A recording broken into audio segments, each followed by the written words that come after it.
안녕하세요. 전 앉아서만 발표하겠습니다. 저는 오늘 유넷에 대한 논문에 대한 발표한 223학번 읽는 노입니다. 오늘 발표의 목차는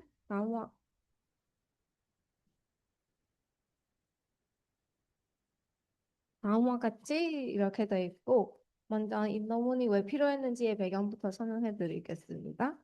인류 영상 이게 논문은 바이오메디컬 세그멘테이션에 쓰이는 유넷에 대한 논문인데 이게 바이오메디컬 세그멘테이션은 그냥 단순히 이미지를 분류하는 게 아니고 모두 픽셀이 어떤 클래스에 속하는지를 예측해야 하는 로컬라이제이션 작업을 의미하는 겁니다.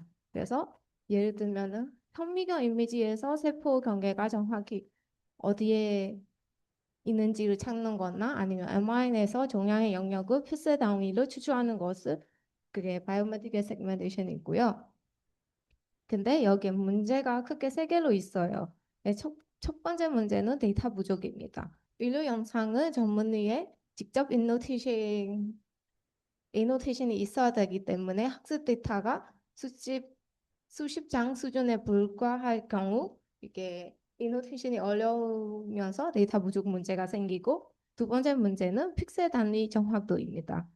이미지 전체를 하나의 레벨로 분류하는 것이 아니라 그리고 모든 픽셀에 대한 예측해야 하므로 훨씬 높은 정밀도를 요구됩니다. 세 번째는 이게 세그멘테이션에서는 이전 슬라이드 윈도우에 대한 한계입니다. 슬라이드 윈도우라는 것이 이미지를 작은 패치 단위로 잘라서 하나씩 이동하면서 분류하는 방법입니다. 창은 한 칸씩 옮기면서 중심 픽셀이 세포인지 외경인지를 개별적으로 예측하고 근데 이 방식에는 두 가지 문제가 있습니다. 패치들이 서로 겹치기 때문에 같은 영역을 수십 번 반복 연상하거나 계산 비율은 문제가 있고 패치가 커지면은 그게 문맥이 짧으면 패치 크게 자르면은 문맥이 넓어지지만 위치의 정확도가 떨어지고 패치가 작게 자르면은 위치는 정확하지만 문맥을 충분히 뭔지 모르는 그렇게 컨텍스트와 로컬라이제이션을 동시에 잡지 못하는 문제가 있습니다. 그래서 유넷은 컨텍스트와 로컬라이제이션을 동시에 잡는 대칭 구조로 메인 아이디어로 한 구조이고 이게 슬라이드에 보는 그림을 보면은 U자 형태의 구조가 보이고 왼쪽에는 컨트랙팅 파트 있고 이게 엔코더 그거를 아, 엔코더로 해서 이미지의 전체적인 문맥과 정보를 추출합니다. 또 오른쪽 쪽에서는 expanding 팟이 디코더로 일을 하고 해상도를 다시 보관하면서 정밀한 위치 정보를 다시 살려납니다. 그래서 이 두 경로를 연결해서 스킵 커넥션은 엔코더의 고해상도 특징을 디코더에 직접 전달하고 이 구조가 이렇게 U 모양처럼 되어 있기 때문에 유넷이라고 이름을 붙였다고 합니다. 그리고 유넷의 아키텍처에 대해 구체적으로 살펴보면은 앙코다에서는 3x3 컨볼루션을 두 번 반복하고 2x2 매스플린을 해서 해상도를 절반씩 줄어지고 이 과정은 네 번 반복하면서 채널 수는 64에서 1024까지 늘어납니다. 디코다 쪽에서는 반대로 이게 대칭 구조들이다 보니 이게 앙코다에서 했던 것처럼 투바이드 컨볼루션을 하고 해상도를 보관하고 앵커다의 동기 해상도 피처 맵을 그거 컨캣하고 삼발성 컨볼루션을 적용합니다. 마지막에는 일반일 컨볼루션을 해가지고 각 픽셀의 클래스 확률을 출력해서 이게, 이게 무슨 클래스인지를 알려줍니다. 여기서 중요한 설계가 일반적인 CNN은 생 패딩을 사용해서 피처물 크기를 조금씩 크게 유지하지만 유넷에서는 패딩은 사용되지 않았습니다. 이게 밸리 컨볼루션이라고 하고 왜 이 밸리 컨볼루션을 사용하는 거는 경계 픽셀의 예측 품질 때문입니다. 패딩을 하면 이미지 가장자리에서 실제 정보가 없는 값이 채워지는데 밸리 컨볼루션을 하면은 실제 픽셀 정보만 사용하기 때문에 경계 예측을 더 신뢰할 수 있습니다. 다만 이 때문에 입력 크기가 572 by 572에서 출력이 388 by 388로 줄어들이고 이 문제 때문에 엔코더 피처 맵을 자르고 콘캣해야 되는 과정이 추가가 됩니다. 그리고 이게 유넷이 분류 문적이 아니고 세그멘테이션 목적이기 때문에 기존 CNN처럼 마지막 폴리코네델리아 없이 유넷은 그냥 풀리 컨볼루션 네트워크로만 구조했습니다.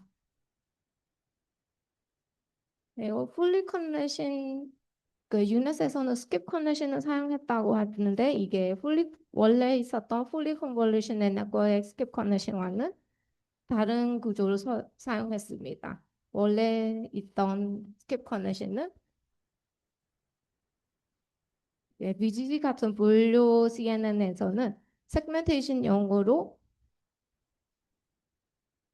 아니야, 풀 이렇게 원래 풀리 컨네션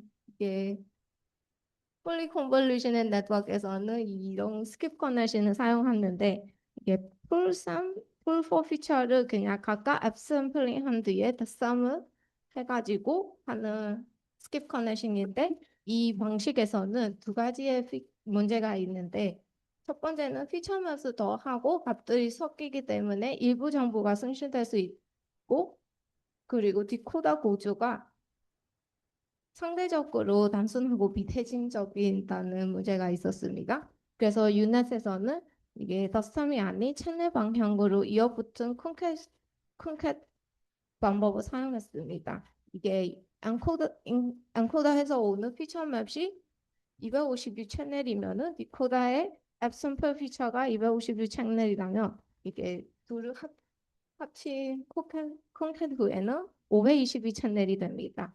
이렇게 하면 두 정보가 섞이지 않고 그대로 보존되고 그리고 그 뒤에 3x3 컨볼루션을 한 뒤에 할 때도 스스로 어떤 정보를 얼마나 쓸지를 학습할 수 있습니다. 그리고 결과적으로 이 유닛 스킵 가능시는 무엇인지와 어디에 있는지를 동시에 판단할 수 있는 핵심 장치였습니다. 그리고 학습 전략입니다. 구조만큼 이게 학습할 때도 일반적인 데이터 어그멘테이션 방법인 회전, 좌우 반전 이런 것들을 사용하지 않고 유넷은 Elastic Deformation이라는 그 데이터 어그멘테이션 메터드를 사용했습니다. 왜냐하면 이게 저희가 인류 데이터다 보니 세포나 조직 같은 생물학적 구조는 형태 자체가 유동적이기 때문이어서 이게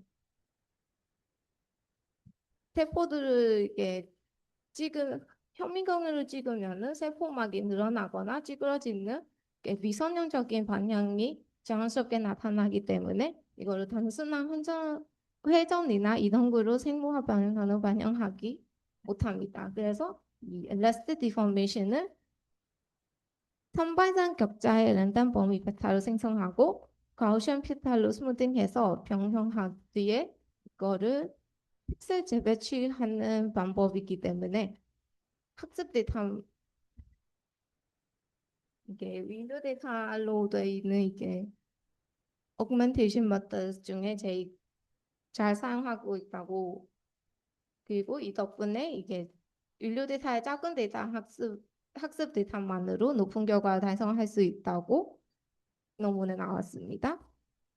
그리고 두 번째 학습에서는 학습 핵심 전략은 웨이트 러스 펜션입니다.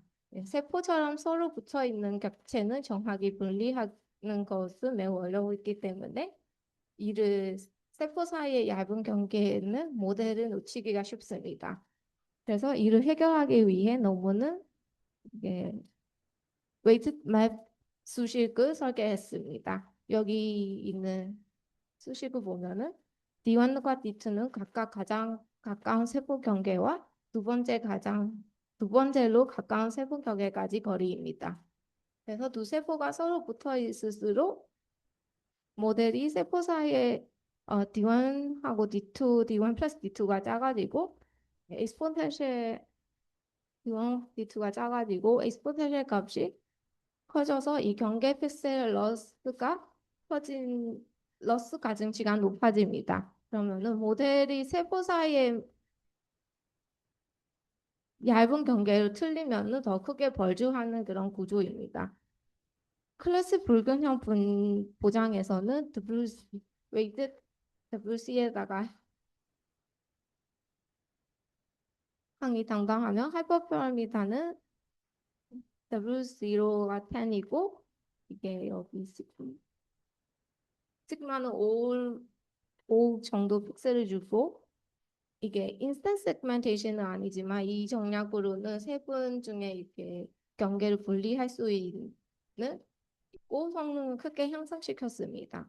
그 다음 마지막으로 하는 그 핵심 학습 정략은 오버랩 타일 스트래티지입니다. 인류 영상은 종종 매우 크기 때문에 GPU 메모리 제한상 한 번에 처리하기 어렵습니다. 그리고 밸리드 컨볼루션을 쓰며 타일 경계에서 문맥이 부족해지고 예측 품질이 나빠질 수 있습니다. 이걸 해결하기 위해서는 윤넷이 오버랩 타일 스트래티지를 사용했습니다. 이게 어떤 방법이냐면 먼저 큰 이미지를 서로 겹치는 타일로 분할하고 경계 바깥 부분은 메러링으로 패딩합니다. 이래서 각 타일을 독립적으로 처리한 뒤 결과를 이어붙이며 임의 크기의 이미지도 자연스럽게 전체 세그멘테이션이 가능합니다. 네, 슬라이드의 그림을 보시면 타일이 겹치는 이런 부분들에는 메러링으로 채운 모습을 확인할 수 있습니다. 학습 설정으로는 이렇게 옵티마이저에서는 SGD를 사용하고 모멘텀을 0.99로 매우 높게 설정했습니다. 이게 왜냐면은 여기에서는 GPU를 생각하기 때문에 배치 사이즈를 1로 했기 때문에 그레디언트 분산이 크기 때문이기 때문에 이렇게 큰 모멘텀을 사용했다고 논문에 나왔습니다. 그리고 이전 그리고 가중치 초기화 같은 ASIC 인티셜라이제이션을 사용하고 깊은 네트워크의 학습 안정성을 확보하고 러스는 앞선 설명했던 웨이드 픽셀 와이즈 크로스 엔트로피를 사용했습니다. 이렇게 실행하고 네.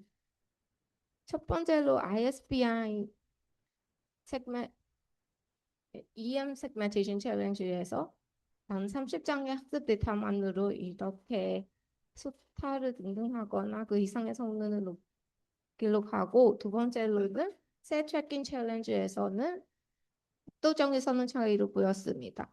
두 번째 PHU373 데이터셋에서는 2위인 그 모델과 9% 차이가 났고 DIC 헬라에서는 31.5% 차이까지 있었습니다.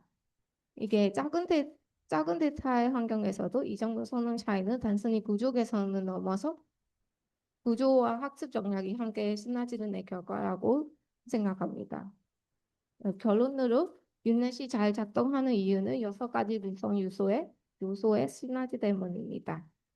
대칭 앙코더 디코더 구조가 콘텍스트와 로컬라이제이션을 동시에 잡고 스크립트 커넥션이 고해상도 피처를 직접 전달하며 컨카드하면서 정보 소실 없이 완전히 보존하고 여기에서 엘라스틱 디포메이션이 작은 데이터 문제를 극복하고 웨이드 러스트가 세포 경계 학습을 강화하여 오버랩 타일이 인비 크기 이미지 처리를 가능하게 합니다. 이 요소들이 함께 작동할 때 윤넷의 강점이 나타났습니다. 이게 제가 사용했던 참고 문헌들이고 제 발표 여기서 마치겠습니다. 감사합니다.